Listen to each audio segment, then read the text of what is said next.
Este instructivo es una guía orientativa para completar la planilla número 1, nota de presentación, del pliego de bases y condiciones correspondientes al sector sin fines de lucro. La nota de presentación está dirigida al señor presidente del directorio de la Autoridad Federal de Servicios de Comunicación Audiovisual y declara que la presente documenta la propuesta efectuada por. Aquí deberás ingresar la razón social, es decir, el nombre de la persona jurídica sin fines de lucro, por ejemplo, el nombre de una asociación civil, una fundación o una cooperativa, que se presenta al concurso. El casillero en el concurso público número debe ser completado con el número que identifica el concurso al cual te presentás como oferente. Para saber qué número de concurso te corresponde, deberás buscar en la resolución de llamado a concurso público el cuadro donde se especifica un número de concurso según la provincia, localidad y sector, sin fines de lucro, no comercial en tu caso. Es decir, deberás buscar el cuadro correspondiente al sector no comercial y dentro de él el número asignado al concurso en la provincia y localidad en la que te vas a presentar. En los siguientes espacios en blanco tendrás que anotar en qué localidad y provincia te presentás a concursar. La localidad y la provincia deben corresponder con el número de concurso que indicaste en el punto anterior. En el párrafo siguiente tenés que declarar un domicilio legal. Este domicilio es el que figura en el estatuto de la persona jurídica sin fines de lucro. Deberás indicar la calle, el número, el piso y el departamento en caso de corresponder, y la localidad y provincia donde se encuentra. A continuación se solicita un domicilio constituido. Es importante que tengas en cuenta que el domicilio constituido es donde recibirás todas las comunicaciones vinculadas con el concurso al que te presentás, por lo que es fundamental que estos datos sean correctos. El domicilio debe constituirse en la ciudad en la que tenga sede la delegación con jurisdicción en la localidad para la que se convoca a concurso público o en la ciudad autónoma de Buenos Aires. Esto significa que deberás constituir un domicilio en la ciudad en donde esté la delegación de AFCA, que corresponde a la localidad para la que te presentás o a concurso o en la cava. Para completar estos casilleros deberás informar la calle, el número, el piso y departamento en caso de corresponder, y la localidad y provincia en donde se encuentra. Finalmente deberás anotar también un teléfono particular, un celular y un correo electrónico. No te olvides de colocar los códigos de área de cada teléfono antes del número de línea. Pasemos a la planilla número 2, nómina de integrantes de los órganos de administración y fiscalización. Aquí deberás indicar la información de todas las personas que formen parte del órgano de administración y del órgano de fiscalización de la persona jurídica que se presenta al concurso. Para completarla tendrás que tener en cuenta la última acta de designación de autoridades y o administración de cargos. Estos documentos deben estar vigentes en el momento de presentar la planilla. En cada renglón del cuadro tendrás que informar el nombre y apellido de cada uno de los integrantes de los órganos nombrados, sus números de documento y el cargo que ocupan. Pasemos a la planilla número 3. Antecedentes personales, integrantes de órganos de administración y fiscalización de las personas jurídicas sin fines de lucro. Ten en cuenta que tendrás que presentar tantas planillas como integrantes titulares de los órganos de administración y fiscalización haya. Esto quiere decir que tiene que haber una planilla por cada una de las personas que en la última acta de designación de autoridades y o distribución de cargos hayan sido nombradas miembros titulares de los órganos de administración y fiscalización. El acta y los mandatos deben estar vigentes en el momento de presentar la planilla. En este cuadro tendrás que informar sobre los antecedentes laborales en el ámbito público, nacional, provincial o municipal de todos los integrantes titulares de los nombrados órganos. Recordá que la planilla es personal, por lo que si una persona no tiene antecedentes laborales en el ámbito público, deberá firmar la planilla al pie y presentarla en blanco. Si tiene antecedentes laborales en organismos que dependan del ámbito público, la presentarás completa y firmada.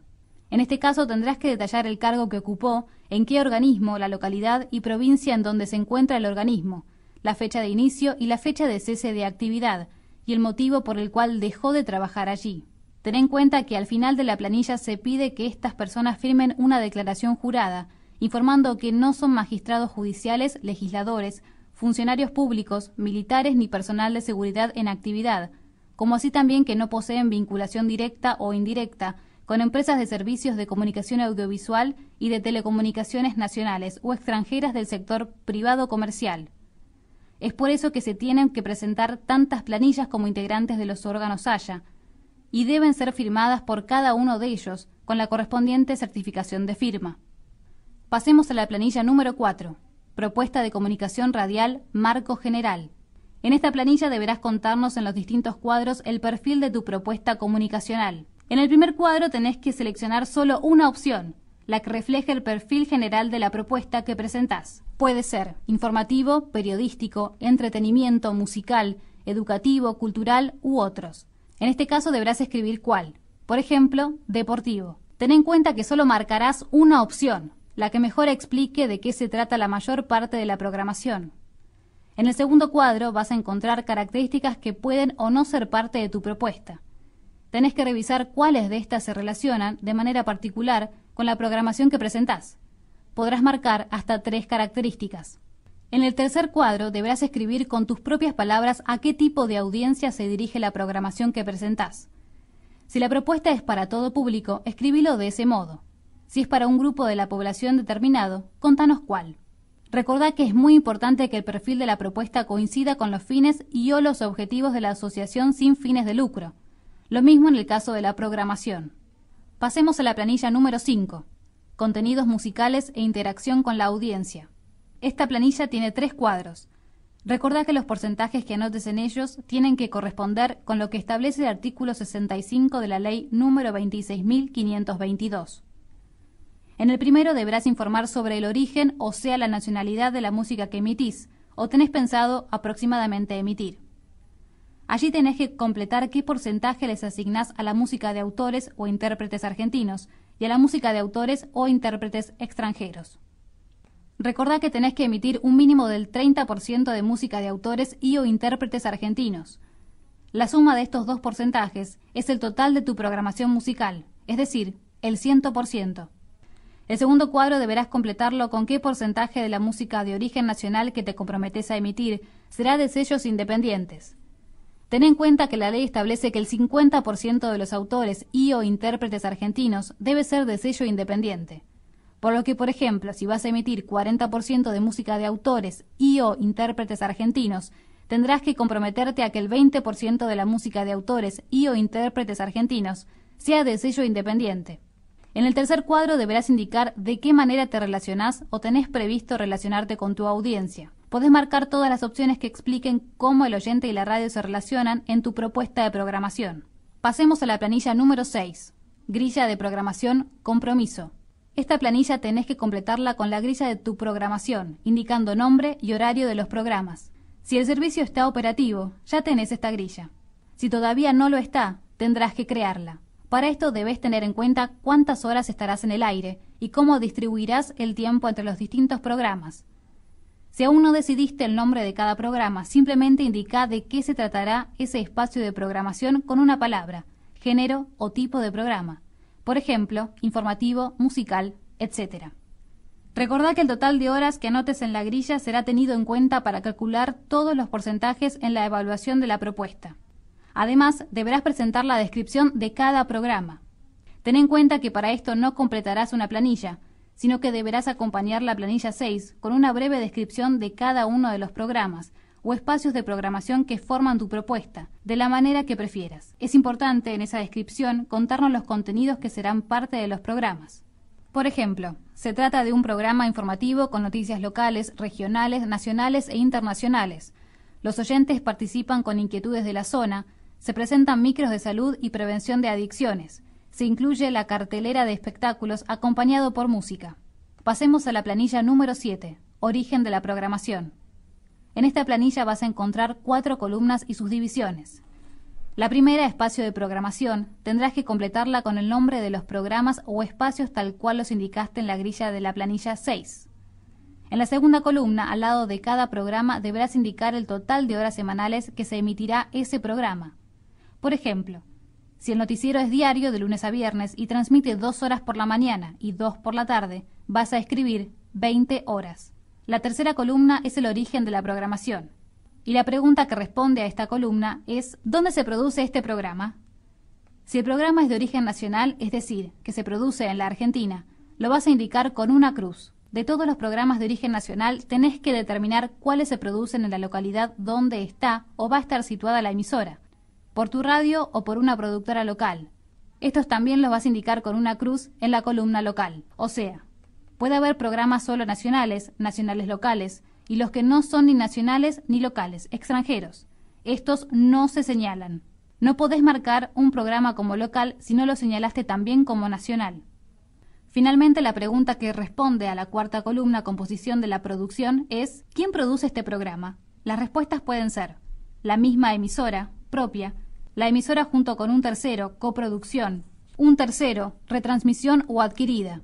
Tenés que marcar solo una opción para cada programa. Ten en cuenta que si vas a retransmitir un programa de otra emisora, tenés que indicar de quién, y si el programa es adquirido, deberás aclarar quién lo produce. Para completar esta planilla, recordá que el 70% de la producción debe ser de origen nacional y el 50% de la programación de composición propia. Llegamos a la planilla número 8. Requerimientos técnicos para la presentación de la solicitud de licencia correspondiente a emisoras con categorías E, F y G. Para llenar esta planilla tenemos que pensar en dos situaciones posibles. Que en el momento de completarlas tengas los datos sobre el lugar donde se va a instalar la planta transmisora o que todavía no los tengas. En la primera situación, es decir, si conoces el domicilio de la planta transmisora, tenés que indicar la calle, número, código postal y, de ser posible, entre qué calles. Si el domicilio no se puede expresar en calles y número, vas a anotar la ruta y el kilómetro donde se encuentra. Si tampoco se puede completar esta información, tendrás que indicar el paraje y el código postal.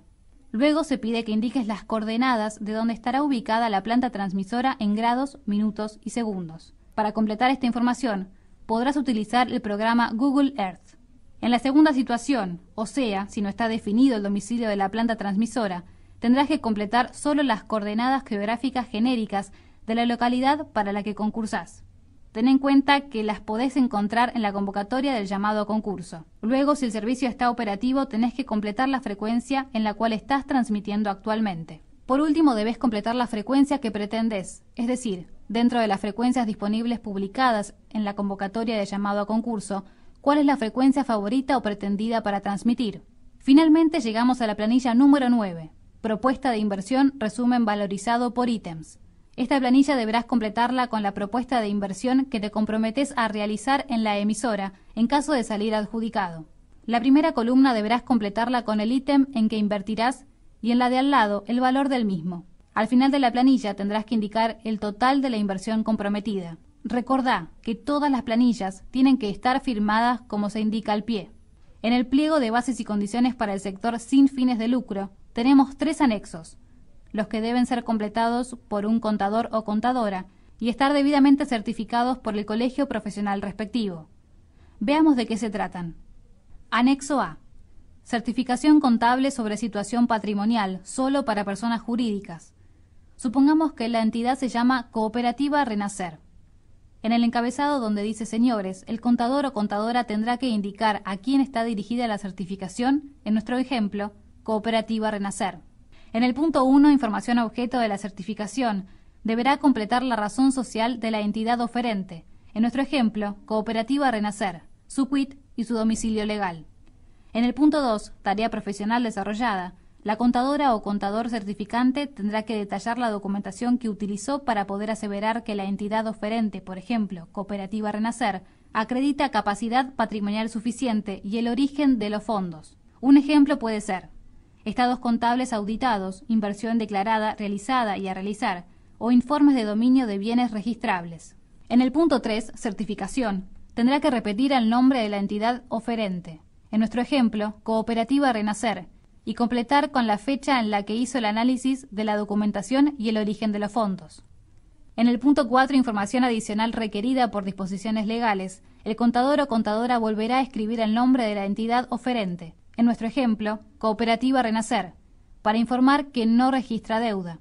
Es importante tener en cuenta que si la entidad oferente tuviera deuda, deberá regularizar su situación para poder informar que no registra deuda exigible con el régimen nacional de seguridad social. Finalmente, donde dice lugar y fecha, deberá completar con el nombre de la ciudad o localidad donde se emite la certificación y la fecha en que se realiza. Pasemos al anexo B. Certificación contable sobre situación patrimonial, solo para personas físicas como integrantes de los órganos de administración y fiscalización que comprometen aportes personales.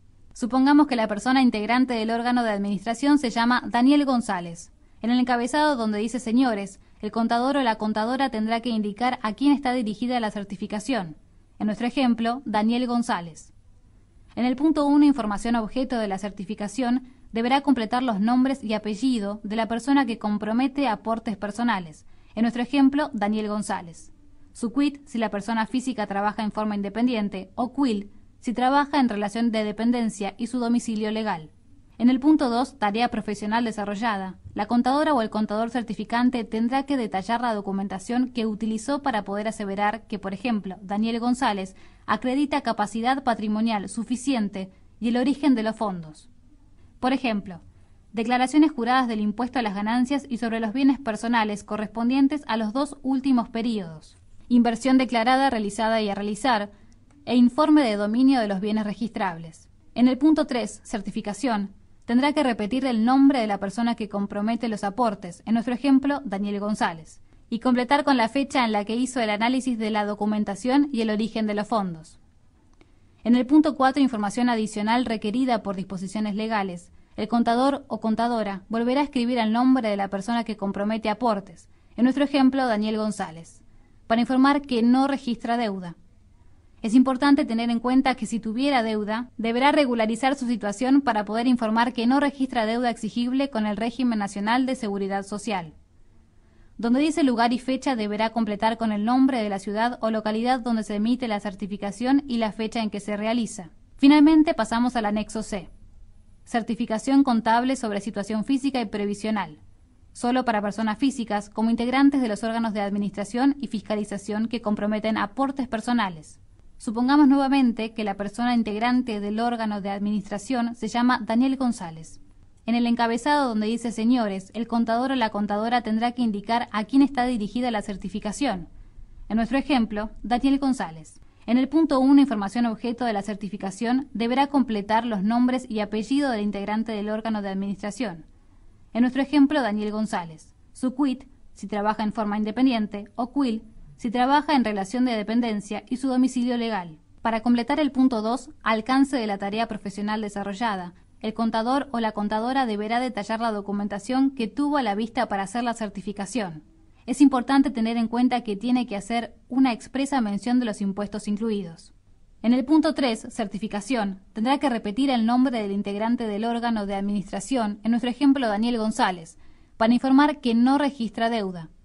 Es importante tener en cuenta que si tuviera deuda, deberá regularizar su situación para poder informar que no es deudor moroso de obligaciones fiscales, previsionales y de la seguridad social por los años no prescriptos a la fecha de extender la certificación. En el segundo párrafo del mismo punto, el contador o la contadora deberá completar nuevamente con el nombre del oferente, Daniel González en nuestro ejemplo, para certificar que no se encuentra obligado ni incorporado al régimen de emisión de comprobantes electrónicos en línea. Finalmente, donde dice lugar y fecha, deberá completar con el nombre de la ciudad o localidad donde se emite la certificación y la fecha en que se realiza. Recordá que cualquier duda que tengas o si necesitas más información, podés consultar la página web del AFCA, www.afca.gov.ar, o comunicate al 0810-222-6633.